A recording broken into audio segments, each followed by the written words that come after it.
आज यहां झारखंड का वीर भूमि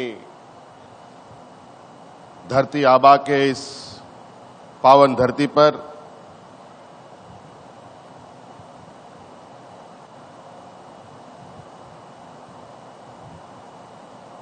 ट्राइबल वेलफेयर मिनिस्ट्री की तरफ से आयोजित ये महिला सम्मेलन में हमारे साथ उपस्थित मंच पर परम आदरणीय राष्ट्रपति महोदया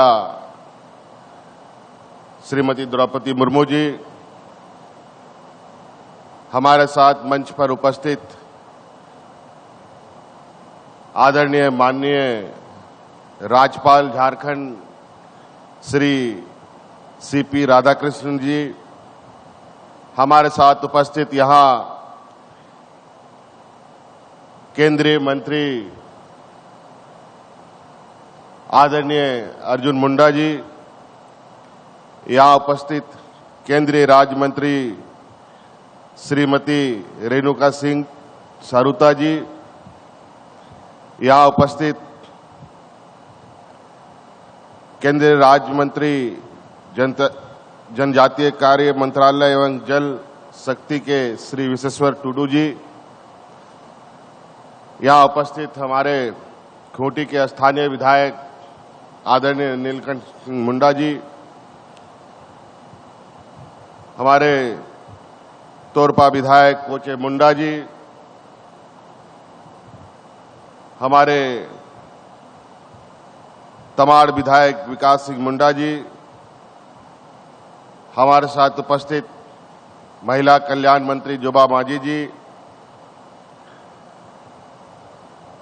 और मंच पर उपस्थित सभी सम्मानित अतिथिगण और विशेषकर यहां आई हुई बड़ी संख्या में हमारी महिला समूह के दीदियों, प्रिंट मीडिया के साथियों, आप सभी का आज के इस कार्यक्रम में हार्दिक अभिनंदन करते हुए मैं अपनी ओर से आप सभी को जोहार करता हूं।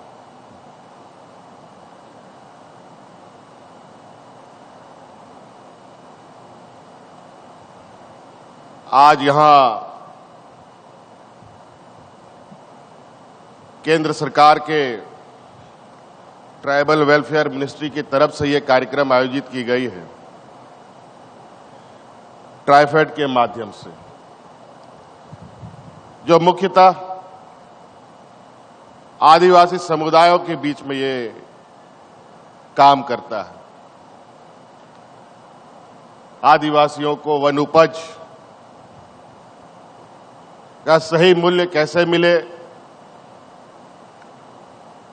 उसका बाजार कैसे हो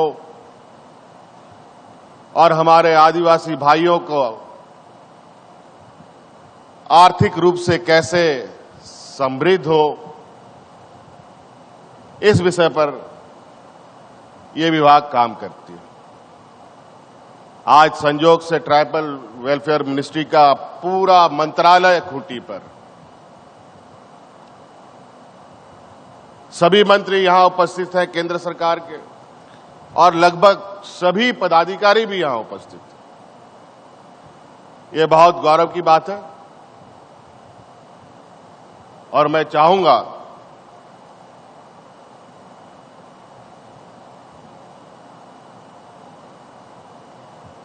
कि जिन आदिवासियों के संदर्भ में हमारी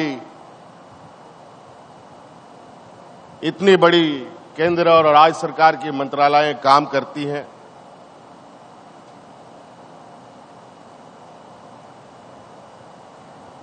वहीं आज भी हमारे आदिवासियों के लिए उनके पैरों पर खड़ा होने के लिए, उनके आय के स्रोतों को बढ़ाने की जो चिंताएं हैं और जो चिंतन मंथन हम करते हैं, उसका प्रभाव, उसका असर बहुत अच्छा दिखता है, ये हम कह नहीं सकते। आज के दिन में हमारे आदिवासी समुदाय के लोग कई चुनौतियों के साथ संघर्ष कर रहे हैं। जल जंगल जमीन की हमारी पहचान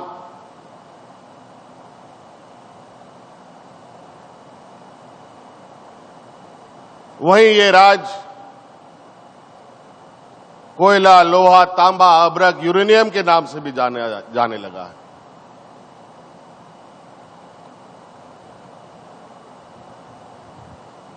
यहां के खनिज संपदाओं से पूरे देश के घरों की रोशनियां जलती हैं। आज भी हमारे आदिवासी समुदाय के लोग जो विस्थापन का दंश झेल रहे हैं, वनों में रहते हैं, आज भी 2 वक्त की रोटी जुटाने में भी जद्दोजहदें करनी पड़ती हैं। कोरोना काल का समय था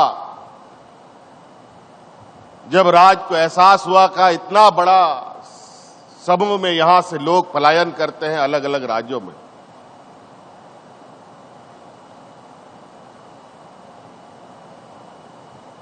और उन आंकड़ों को देखकर मैं बहुत चिंतित रहा, बहुत जद्दोजहद कर अपने उन मजदूर भाइयों को वापस लाने का तो काम किया।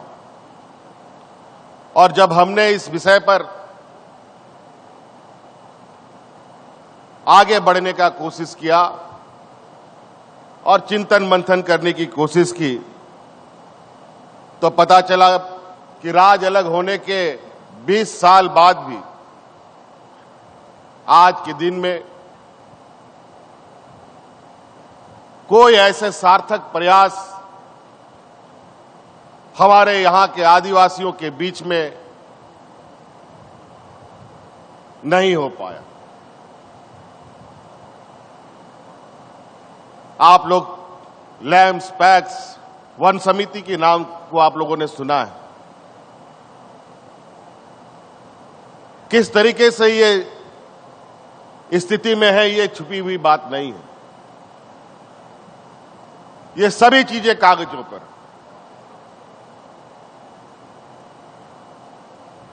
हमने इसी दिशा पर इससे पहले कोई सक्रिय महासंघ या सक्रिय फेडरेशन यहां बहुत बेहतर तरीके से काम कर रहा हो, ये नहीं कहा जा सकता। हां, ये जरूर भले है कि एक हम मुख्य अतिथि के रूप में कहीं जाएं तो पदाधिकारीगण कुछ स्टॉलें लगाकर हमें जरूर दिखाने का प्रयास करते हैं कि हम ये उत्पाद करते हैं, वो उत्पाद करते हैं, हमारे समूह ये उत्पादन करती है, वो उत्पादन करती है। लेकिन इसकी वास्तविकता जमीनी स्तर पर बिल्कुल इससे अलग है। मैं भी कई जगहों पर सभाओं में जाता हूं, कई झांकियां देखता हूं, लेकिन मैं उन झांकियों के सामने से नहीं बल्कि उनको झांकियों के पीछे से देखने की कोशिश करता हूं, आखिर इसकी असलियत क्या है, इसका लाभ हम कितने लोगों तक पहुंचा पा रहे हैं। आज आदरणीय अर्जुन मुंडा जी जब से ट्राइबल वेलफेयर बने हैं, इनके आने के बाद तो थोड़ा बहुत सक्रियता ट्राइफेड के अंदर यहां पर दिखा है। और मैं आशा करता हूं कि जब तक ये मंत्री रहेंगे झारखंड को इसका लाभ मिलेगा। आज इसी कड़ी में हमने सिद्धू कानू कृषि वन उपज महासंघ का गठन किया है।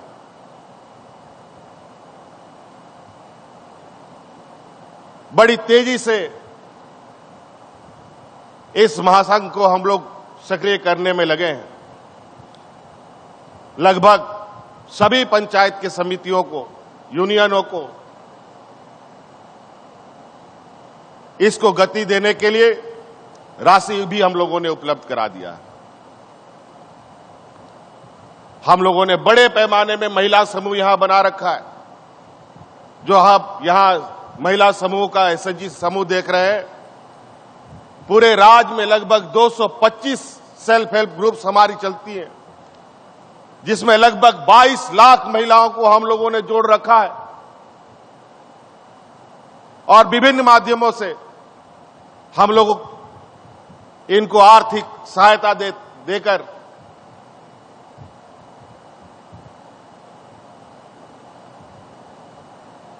उनके जो उपज है, उन उपज का सही मूल्य उसको कैसे मिले, इस पर हम काम कर रहे हैं। आप लोगों ने प्लास ब्रांड का नाम सुना होगा। इस प्लास ब्रांड को हम लोगों ने बनाया और इसका मार्केटिंग हम लोगों ने शुरू किया है और इतना अच्छा इसका आज के दिन में मांग बढ़ा है कि उसके अनुपात में आज उत्पादन उससे कहीं ना कहीं बहुत कम है। हमें इसे बढ़ाने की आवश्यकता है।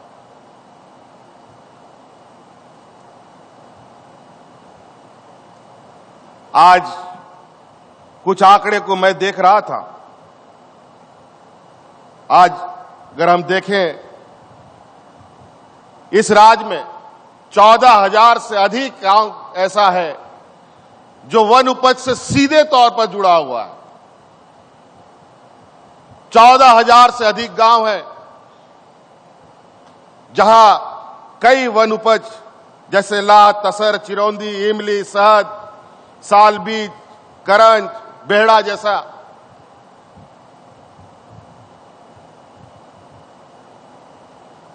कई वन उपज उपजते हैं। लेकिन बेचारा आज उस किसान को उसके बारे में बहुत चिंता होती है जब बिचौलिया उससे औने पौने दाम पे उससे वो वन उपज खरीदकर बाजार में महंगे दामों में बेचता है। जहां तक हम एमएसपी की बात करें, ये भी आज के दिन में थोड़ा चिंता का विषय है। लाह का एमएसपी आज के दिन में 240 से 280 रुपया है, लेकिन बाजार में बिकता कितना है? 1100 रुपया में, 1200 रुपया में। अगर हम करंज का नाम ले तो 35-38 रुपया एमएसपी है और 22 रुपया है, 21-22 रुपया है और बाजार में 38-40 रुपया में बिकता है। अगर हम शहद को ले, हम लोग का शहद 200, 210-20 रुपया में खरीद बिक्री होता है और बाजार में 450-500 रुपया में लोग बेचता है।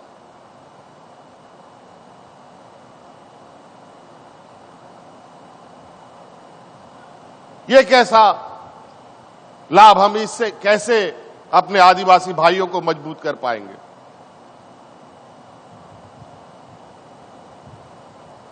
इसीलिए हम लोगों ने अब ये निर्णय लिया है, सिद्धू कान्हू फेडरेशन का भी गठन किया है, जिसके माध्यम से इन सभी वन उपजों का जो महिला समूह संग्रहण कर रही है,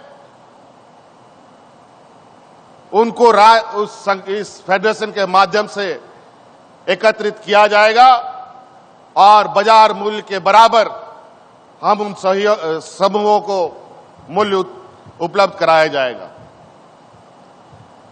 आज कई चुनौतियों के साथ इस बाजार को आगे बढ़ाने की जरूरत है। आज कोई भी वन उपज से जुड़ा प्रोसेसिंग यूनिट आज के राज्य स्तरीय में बड़े पैमाने पे जो होने की आवश्यकता है, वो भी अभी कम है। आज छोटा छोटा मशीन आने लगा।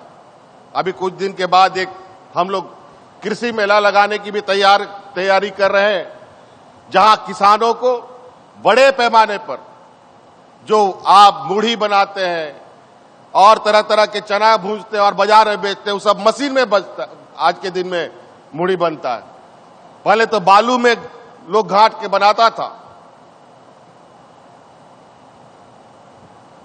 इसीलिए बातें बहुत है, समय का अभाव है। आदरणीय महामहिम को जाना भी आगे के कार्यक्रमों में।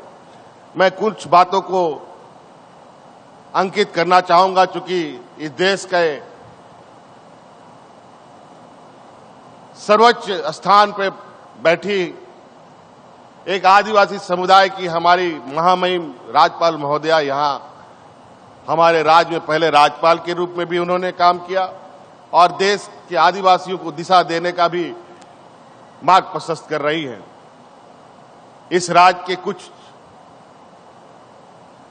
बहुत ही मैं कहूंगा कि आदिवासी समुदायों के लिए जीवन भरण की मांग है।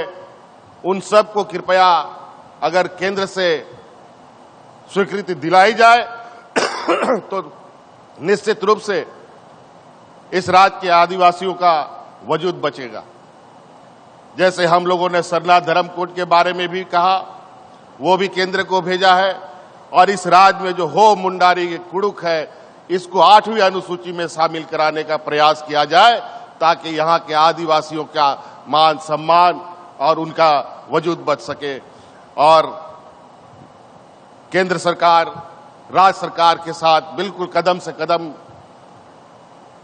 राज्य सरकार मिलाने के लिए तैयार है और हमारा पूरा प्रयास है कि राज्य के आदिवासियों को आने वाला समय में इनको पहचान के साथ, इनकी सभ्यता, इनकी संस्कृति के साथ आगे बढ़ाने का जो हम लोगों का संकल्प है,